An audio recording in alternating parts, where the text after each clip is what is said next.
Good afternoon all of you. Our second semester is over. Now we are starting our third semester. അപ്പോൾ electrodynamics ആണ് നമുക്ക് ഈ സെമസ്റ്ററിൽ നമുക്ക് ഡീൽ ചെയ്യാനുള്ളത്. അപ്പോൾ electrodynamics is A very very important topic that we are it is helpful for your higher studies also. So in electrodynamics our first module is vector calculus. Vector calculus.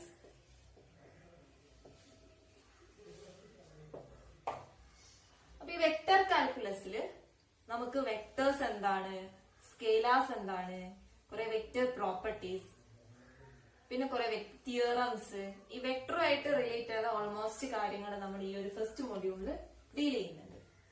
So we know that in physics we deals with physical quantities. What is mean by physical quantity? Yes, that is physical quantity means any quantity which can be measured directly or indirectly. അതായത് ഫിസിക്സിൽ നമ്മൾ ഒരുപാട് physical ക്വാണ്ടിറ്റീസിനെ പറ്റിയിട്ട് അല്ലെങ്കിൽ കൈകാര്യം ചെയ്യുന്നുണ്ട്.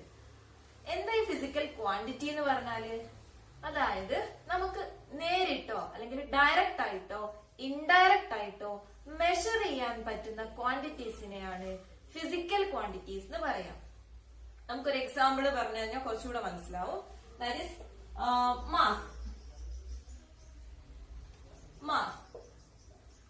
Mass നമുക്ക് measure ചെയ്യാൻ പറ്റില്ലേ? By using a weight balance നമുക്ക് എന്ത് ചെയ്യാം? മാസ് നമുക്ക് മെഷർ ചെയ്യാം ഇൻ കിലോഗ്രാംസ്. കിലോഗ്രാംസിൽ നമുക്ക് മാസ് മെഷർ ചെയ്യാൻ പറ്റും. സെക്കൻഡ് ടെമ്പറേച്ചർ നമ്മൾ എങ്ങനെയാ മെഷർ ചെയ്യാം? By using a thermometer. ഒരു തെർമോമീറ്റർ യൂസ് ചെയ്തിട്ട് നമുക്ക് ടെമ്പറേച്ചർ മെഷർ ചെയ്യാൻ പറ്റും. അതുപോലെയാണ് നമ്മൾ force, density, volume, displacement, velocity, acceleration, etc. These all are physical quantities. This can be measured directly or indirectly. Then നിങ്ങൾ നോക്കി ഈ ഫിസിക്കൽ ക്വാണ്ടിറ്റീസ് ഒക്കെ നമുക്ക് രണ്ടായിട്ട് ക്ലാസിഫൈ ചെയ്യാൻ പറ്റും. So physical quantities can be classified into two, that are scalars and vectors. So total physical quantities can be classified into two. First one is scalar. Second one vectors. Then what do you mean by scalar? I give some examples. That is mass, temperature, volume, density, etc. are the examples of scalars.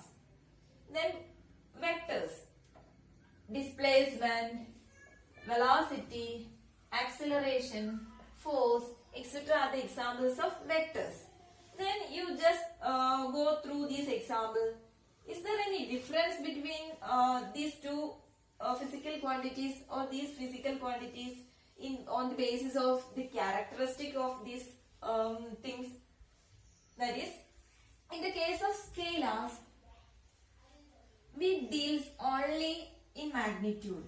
That is, mass, for example, 5 kilogram sugar or 2 kilogram rice, etc. So here we only dealing with this magnitude, 5, 2, etc. And this is the unit. All physical quantities have its own unit. So in the case of mass, kilogram is the unit. So along with this unit, there is a scalar or there is a measurement 5. Here 2. Like that, in the case of temperature, we can see that 32 degrees Celsius or 273 Kelvin.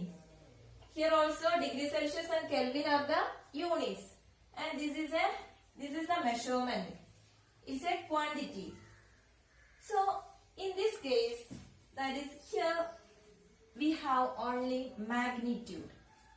Scalars have only magnitude. So we can conclude that scalars are the physical quantities which have only magnitude.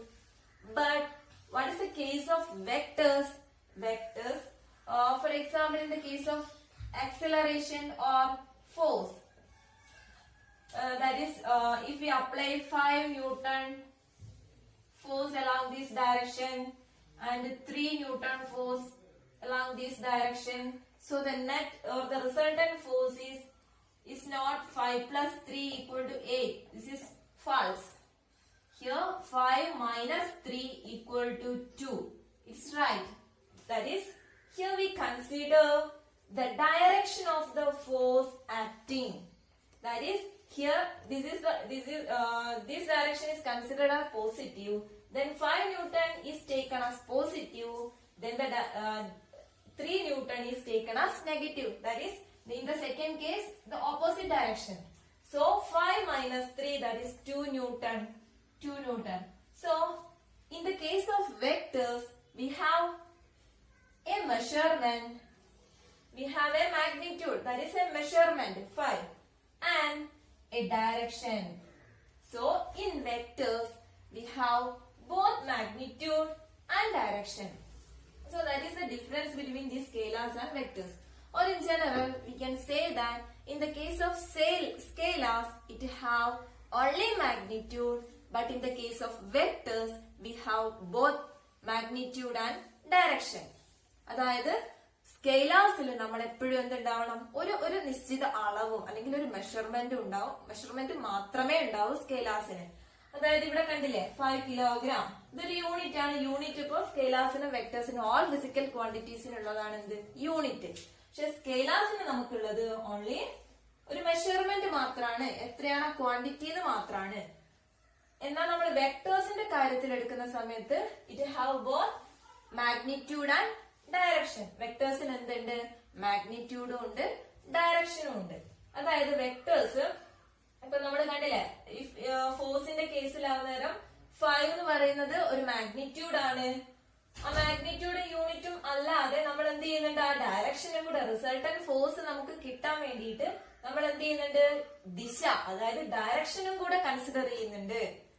അത്തരം quantities അല്ലെങ്കിൽ അത്തരം physical ക്വാണ്ടിറ്റീസിന് ആണ് നമ്മൾ vectors എന്ന് പറയുന്നത്. അപ്പൊ നിങ്ങൾക്ക് സ്കെയിലാർസ് എന്താണ്, വെക്ടേഴ്സ് എന്താണ് എന്ന് ക്ലിയർ ആയി എന്ന് കരുതുന്നു.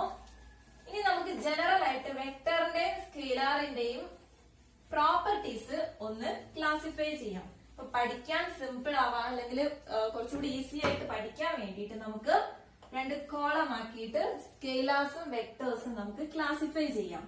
So first scalars, then vectors.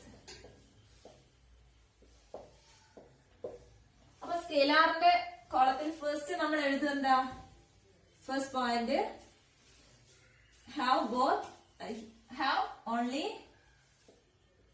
magnitude. നമുക്ക് അളവ് മാത്രമേ സ്കെയിലാർസിനുള്ളൂ, മാഗ്നിറ്റ്യൂഡ്. പക്ഷെ വെക്ടേഴ്സ് എങ്ങനെയാണ്, both magnitude and direction. Magnitude and have both magnitude and direction. മാഗ്നിറ്റ്യൂഡും ഉണ്ട് ഡയറക്ഷനും വെക്ടേഴ്സിലുണ്ട്. Then second thing, സ്കെയിലാർസ് നമ്മൾ അതായത് നമ്മളിപ്പോ ഇപ്പൊ ഒരു 5 കിലോഗ്രാം ഷുഗറും 2 കിലോഗ്രാം ഷുഗറും കൂടെ ആഡ് ചെയ്യാന്ന് പറഞ്ഞു കഴിഞ്ഞാൽ, അല്ലെങ്കിൽ അങ്ങനെ എന്തെങ്കിലും 5 കിലോ എന്തെങ്കിലും ഒരു മാസം നമ്മൾ ആഡ് ചെയ്യാന്ന് പറഞ്ഞാൽ നമ്മൾ ഒന്നും നോക്കില്ല, 5ഉം 2ഉം കൂടെ ആഡ് ചെയ്യും, 7 കിലോഗ്രാം നമ്മൾ എഴുതും. അങ്ങനെ അതായത് സാധാരണ നമ്പേഴ്സിന്റെ അഡീഷൻ, സബ്ട്രാക്ഷൻ ഇതുപോലുള്ള കാൽക്കുലസുകൾ ഒന്നും, മാത്തമാറ്റിക്കൽ ഓപ്പറേഷൻസ് നമുക്ക് സ്കെയിലാർസിന്റെ കാര്യത്തിൽ നമുക്ക് ഡയറക്റ്റ് ആയിട്ട് സാധാരണ നമ്പർ സിസ്റ്റത്തിലെ നമ്പേഴ്സ് ചെയ്യുന്ന പോലെ ചെയ്യാൻ കഴിയും.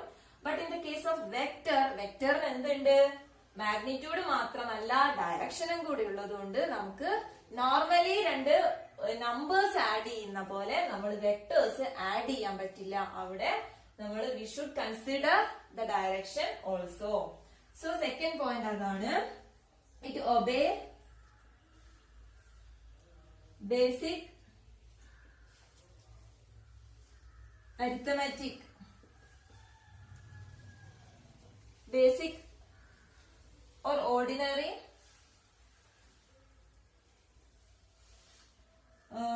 basic arithmetic or arithmetic or mathematical algebra എന്താണ്? മാത്തമാറ്റിക്കൽ കാൽക്കുലേഷന്, സാധാരണ മാത്തമാറ്റിക്കൽ കാൽക്കുലേഷന് നമുക്ക് പിന്നെ ഉപയോഗിക്കാം, അല്ലെങ്കിൽ ബേസിക് ആയിട്ടുള്ള ഓൾജിബ്രായിക്, അല്ലെങ്കിൽ നമുക്ക് ജനറലി ഇങ്ങനെ എഴുതാൻ പറ്റും. എന്ത്? It obey basic arithmetic or mathematical algebra.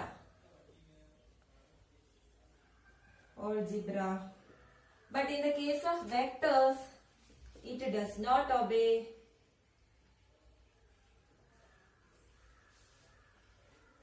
basic mathematical algebra.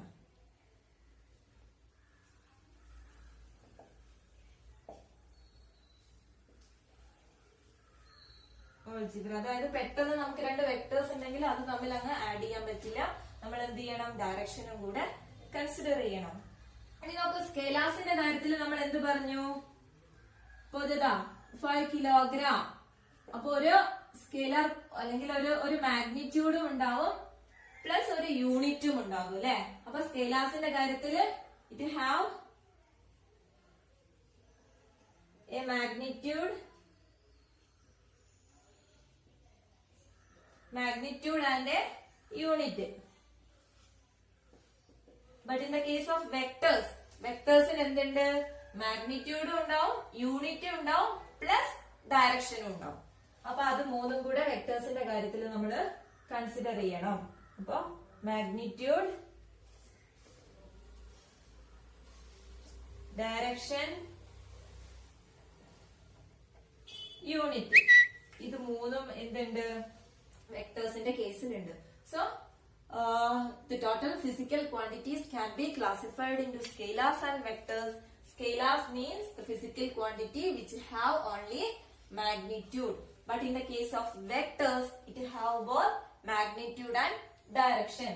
So the second one, scalar which obey the basic algebraic operations, but in the case of vector it does not obey the basic algebraic operations. Then the third point, it have a magnitude and a unit, but in the case of vector it have magnitude, direction and unit. So this is the basic difference between these scalars and vectors.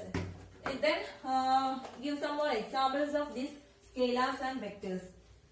Examples of scalars are mass, temperature, density, volume, etc. Vectors, velocity, displacement, acceleration. Here work is an example of scalar quantity. Velocity, displacement, acceleration, momentum P, momentum, then etc. There are so many examples of these scalars and vectors. So some of the examples are given below. So this is the basic difference between these scalars and vectors. Now, അപ്പൊ നമുക്ക് നമ്മുടെ ഈ ചാപ്റ്ററിൽ full ആയിട്ട് ഇനി നമുക്ക് വെക്ടേഴ്സിനെ കുറിച്ചിട്ടാണ് പറയുന്നത്. വെക്ടർ എന്താണെന്ന് പഠിച്ചു, എങ്ങനെയാണ് ഇനി റെപ്രസെന്റ് ചെയ്യുന്നത് പഠിക്കാനുണ്ട്, വെക്ടർ കാൽക്കുലേഷൻസ് പഠിക്കാനുണ്ട്, പിന്നെ വെക്ടേഴ്സ് വെച്ചിട്ട് അല്ലെങ്കിൽ കുറച്ച് vector quantities and also it's physical interpretation. Now we can move to another topic, that is how to represent a vector.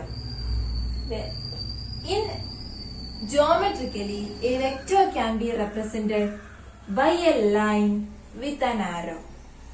So a vector can be represented with a line with an arrow. Then this line is called tail, and this is the head. So this line is the tail of this vector and the arrow is the head of the vector. The length of this line, which is proportional or which describe the magnitude of the vector, and the arrow which indicate the direction.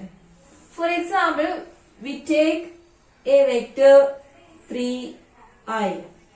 I is the direction that is along the x-axis and 3 is the magnitude. And take another vector that is 4i. That is the magnitude is 4 and the direction is same as first, that is along the x-axis. So 3i, I can draw the vector 3i like this. This is the I direction, and 4i, that is like this, 4. This is in the direction of I. That means the length of the line which indicate the magnitude of the vector, and the arrow indicate the direction of vector. So in these two vectors, this is the direction. So when we consider, take this vector, this is the magnitude and this is the direction, and then take this vector, this is the magnitude of this vector and this is the direction of the vector. Then this is the grammatical representation of a vector. Then how we can write a letter in our book? ഇനി എങ്ങനെയാണ് നമുക്ക് നമ്മുടെ വെക്ടറിനെ എഴുതാം അല്ലെങ്കിൽ represent ചെയ്യാന്ന് നോക്കാം. നമുക്ക് എപ്പോഴും ഇങ്ങനെ എഴുതുന്ന സമയത്ത് ഈ രൂപത്തിൽ ഗ്രാമാറ്റിക്കലി വരയ്ക്കാൻ പറ്റില്ല. അപ്പൊ നമ്മൾ എഴുതുക, this is A vector, that is A. So this vector can be represented like this, A vector A. ഈ ഒരു വെക്ടറെ നമുക്ക് വെക്ടർ എ എന്ന് എഴുതാം. അല്ലെങ്കിൽ നമുക്ക് ടെക്സ്റ്റ് ബുക്കിലൊക്കെ കുറച്ചുകൂടെ എന്താ പറയുക ബോൾഡ് ഫേസിൽ കാണാം, എ കുറച്ചുകൂടെ ഡാർക്ക് ആയിട്ട് എഴുതിയിട്ട് കാണാം വെക്ടർ എ. സോ നോർമലി നമ്മൾ എഴുതുക എങ്ങനെയാണ്, ഈ എ എന്ന് പറയുന്ന വെക്ടറിന്റെ നെയിം എഴുതുക, ദെൻ ആരോ നമ്മൾ അതിന്റെ മുകളിൽ കൊടുക്കുക. അങ്ങനെയാണ് നമ്മളൊരു വെക്ടർ റെപ്രസെന്റ് ചെയ്യാം. So A is the tail and B is the head. ഈ എ ബി എന്ന് പറയുന്ന എ ടെയിലും ബി ഹെഡും ആണെങ്കിൽ നമുക്ക് ഈ വെക്ടറിനെ എങ്ങനെ റെപ്രസെന്റ് ചെയ്യാം, വെക്ടർ എ ബി ഇങ്ങനെ റെപ്രസെന്റ് ചെയ്യാൻ പറ്റും. ദെൻ ഇനി വെക്ടറിന്റെ മാഗ്നിറ്റ്യൂഡ്, ഡയറക്ഷൻ ഇങ്ങനെയാണ്. ഇനി മാഗ്നിറ്റ്യൂഡ് മാത്രം റെപ്രസെന്റ് ചെയ്യാണ് നമുക്ക് ഈ ഒരു വെക്ടർ ആണെങ്കിൽ മാഗ്നിറ്റ്യൂഡ് നമ്മൾ ഇങ്ങനെയാണ് റെപ്രസെന്റ് ചെയ്യുക. മാഗ്നിറ്റ്യൂഡ് ഇങ്ങനെയാണ്, മോഡുലസ് ഓഫ് എ ബി. ഇതിനെന്താ പറയാ, mod A B, modulus of A B, mod A B എന്ന് പറഞ്ഞിട്ട് ഈ രൂപത്തിലാണ് നമ്മൾ എന്ത് ചെയ്യുക. അതിന്റെ ഇത് മാഗ്നിറ്റ്യൂഡ് മാത്രമാണ്. മാഗ്നിറ്റ്യൂഡ് മാത്രം റെപ്രസെന്റ് ചെയ്യാനാണെങ്കിൽ ഈ രൂപത്തിലാണ് മോഡുലസ്, അല്ലെങ്കിൽ ഈ എങ്ങനെ രണ്ട് വരച്ചിട്ട് അതിന്റെ ഉള്ളിൽ എ ബി എന്ന് എഴുതിയാൽ അതിന്റെ അർത്ഥം എന്താണ്, ഇത് വെക്ടർ എ ബിയുടെ, ഈ ഒരു എ ബിയുടെ മാഗ്നിറ്റ്യൂഡ് മാത്രമാണ്. ഇത് വെക്ടർ ആയിട്ട് റെപ്രസെന്റ് ചെയ്യുകയാണെങ്കിൽ വെക്ടർ എ ബി. അപ്പൊ ഇതാണ് നമ്മുടെ വെക്ടർ ബി. അപ്പൊ ഇതിനെങ്ങനെ എഴുതുക, ബി എഴുതാം. ഇനി വെക്ടർ ഇതാണ് നമ്മുടെ സി ഡി എന്ന് പറയുന്ന ഒരു വെക്ടർ ആണെങ്കിൽ ഇതിനെ നമുക്ക് എങ്ങനെ എഴുതാം, വെക്ടർ സി ഡി. ഇത് വെക്ടർ ആണ്, ഇതിന്റെ മാഗ്നിറ്റ്യൂഡ് എങ്ങനെ എഴുതാം, C D, mod C D. ഇത് ഈ ഒരു വെക്ടറിന്റെ മാഗ്നിറ്റ്യൂഡ് മാത്രമാണ്. സോ അപ്പൊ നമുക്ക് ഇന്നത്തെ ക്ലാസ് ഇവിടെ നിർത്താം. അപ്പൊ എന്തൊക്കെയാണുള്ളത്, വെക്ടർ എന്താണ്, സ്കെയിലർ എന്താണ് ഡിസ്കസ് ചെയ്തു. പിന്നെ വെക്ടറിന്റെ കുറച്ച് കോമൺ ആയിട്ടുള്ള പ്രോപ്പർട്ടീസ് സ്കെയിലേഴ്സിന്റെ വെക്ടേഴ്സിനെ ഡിസ്കസ് ചെയ്തു. ദെൻ ലാസ്റ്റ് നമ്മൾ കണ്ടത് how we can represent A vector in grammatically. നമ്മൾ എങ്ങനെ ഗ്രാമാറ്റിക്കലി ഒരു വെക്ടർ എങ്ങനെ എഴുതാമെന്നും പഠിച്ചു. Okay, thank you.